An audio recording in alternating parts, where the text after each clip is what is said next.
Ish-ministri i Shëndetësisë Ilir Beqaj do të gjykohet i vetëm dhe me procedurë të zakonshme për dosjen e abuzimeve me koncesionin gati $100 milion të sterilizimit të pajisjeve mjekësore. Ai ishte i vetmi nga 9 akuzuarit e SPAK për këtë çështje të bujshme që nuk kërkoi gjykim me procedurë të shkurtuar. Shka kundrejt pranimit të akteve siguron ulje dënimi me 1/3 e dënimit në rast të shpalljes fajtor. Në seancën ku u volos ndarja e çështjes, ish-ministri i Shëndetësisë ngriti pretendime për paligjshmëri në vendimin e gjyqtares paraprake, që ja shpërsoi akuzën nga shpërdorim detyre kryer në bashkëpunim në vjedhje, duke shpërdoruar detyre në kuadër të grupit të strukturuar kriminal.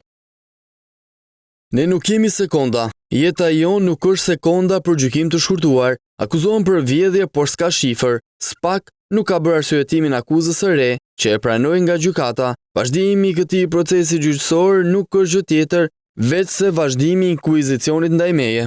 Ish zëvendës ministri i Shëndetësisë Klodian Rjepaj, biznesmeni Ilir Rapaj që fitoi koncesionin dhe 6 ish zyrtarë të tjerë të Komisionit të Vlerësimit të Ofertave, ndërkohë do të përballen me akuza për falsifikim dokumentesh, mashtrim dhe shpërdorim detyre. Prokuroria thotë se në dhënien e koncesionit të akuzuarit nuk kanë respektuar ligjin dhe kanë shpërdorur detyrën, ndërkohë që sipas akuzës Ilir Beqaj ka pasur njohje dhe miqësi të fortë me biznesmenin Ilir Rapaj. Pjesa e akuzës të SPAK janë shkeljet me procedurat, realizimi i kontratës, por edhe fryrja fiktive e kostove të sterilizimit. Pritet hedhja e shortit që do të caktoj trupin e ri të gjyqtarëve në ngarkim të gjykimit të Beqajt, ndërkohë 8 akuzuarit e tjerë do të njihen me pretencën e prokurorisë më 11 qershor.